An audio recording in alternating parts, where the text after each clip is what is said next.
Education की मदद से नई पहचान देने का अभियान शुरू किया गया है। संथाली हमारे देश के कई राज्यों में रह रहे संथाल जनजातीय समुदाय के लोग बोलते हैं। भारत के अलावा बांग्लादेश, नेपाल और भूटान में भी संथाली बोलने वाले आदिवासी समुदाय मौजूद है। संथाली भाषा की ऑनलाइन पहचान तैयार करने के लिए ओडिशा के मयूरभंज में रहने वाले श्रीमान रामजी टूडू एक अभियान चला रहे हैं। रामजीत जी ने एक ऐसा डिजिटल प्लेटफॉर्म तैयार किया है जहां संथाली भाषा से जुड़े साहित्य को पढ़ा जा सकता है और संथाली भाषा में लिखा जा सकता है। दरअसल कुछ साल पहले जब रामजीत जी ने मोबाइल फोन का इस्तेमाल शुरू किया तो इस बात से दुखी हुए कि वो अपनी मातृभाषा में संदेश नहीं दे सकते। इसके बाद वो संथाली भाषा की लिपि ओल्ड चिकी को टाइप करने की संभावनाएं तलाश करने लगे। अपने कुछ साथियों की मदद से उन्होंने ओल्ड चिकी में टाइप करने की तकनीक विकसित कर ली। आज उनके प्रयासों से संथाली भाषा में लिखे लेख लाखों लोगों तक पहुंच रहे हैं। साथियों, जब हमारे दृढ़ संकल्प के साथ सामूहिक भागीदारी का संगम होता है तो पूरे समाज के लिए अद्भुत नतीजे सामने आते हैं। इसका सबसे ताजा उदाहरण है एक पेड़ मां के नाम। ये अभियान अद्भुत अभियान रहा। जन भागीदारी का ऐसा उदाहरण वाकई बहुत प्रेरित करने वाला है। पर्यावरण संरक्षण को लेकर शुरू किए गए इस अभियान में देश के कोने कोने में लोगों ने कमाल कर दिखाया है।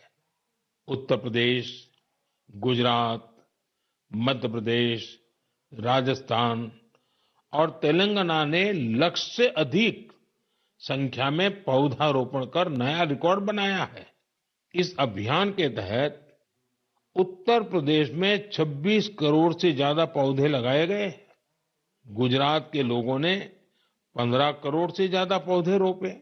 राजस्थान में केवल अगस्त महीने में ही 6 करोड़ से अधिक पौधे लगाए गए हैं।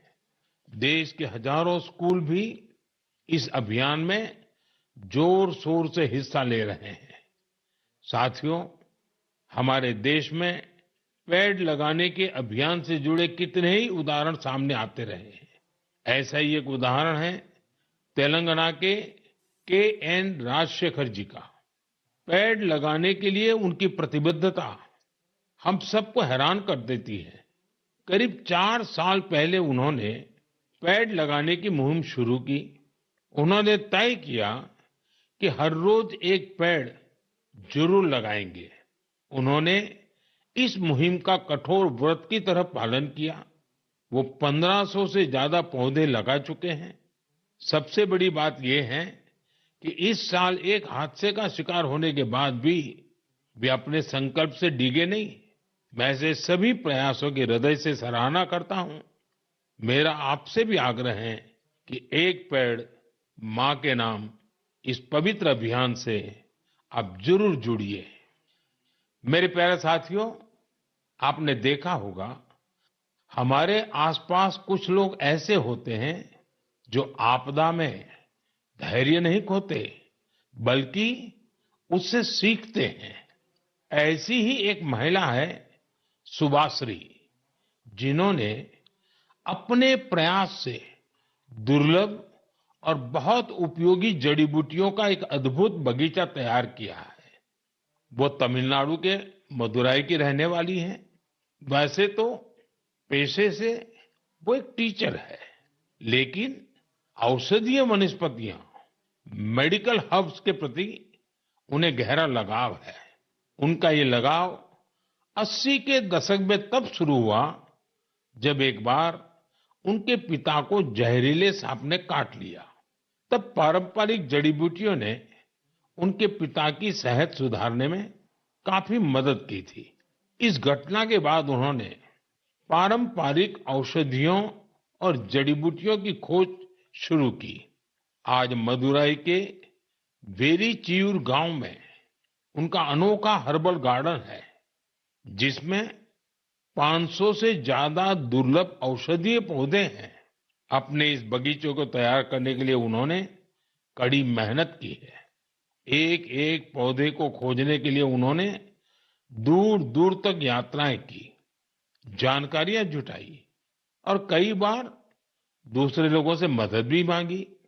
कोविड के समय उन्होंने इम्यूनिटी बढ़ाने वाली जड़ी बूटियां लोगों तक पहुंचाई।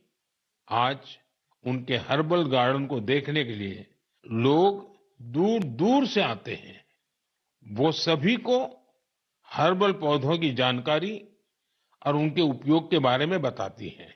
सुभाश्री हमारी उस पारंपरिक विरासत को आगे बढ़ा रही हैं, जो सैकड़ों वर्षों से हमारी संस्कृति का हिस्सा है।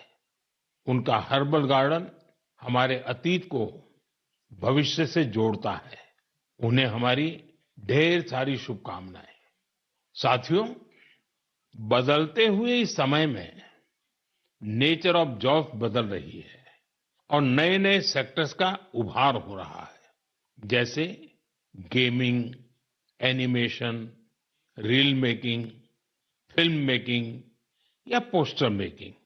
अगर इनमें से किसी स्किल में आप अच्छा प्रदर्शन कर सकते हैं, तो आपके टैलेंट को बहुत बड़ा मंच मिल सकता है।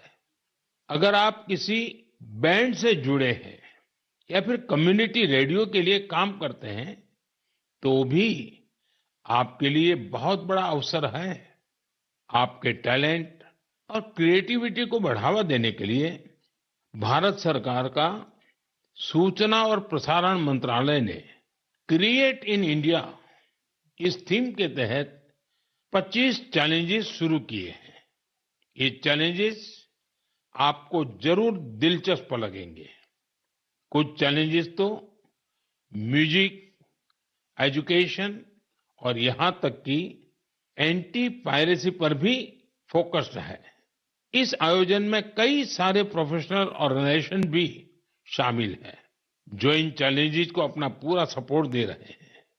इनमें शामिल होने के लिए आप wavesiindia.org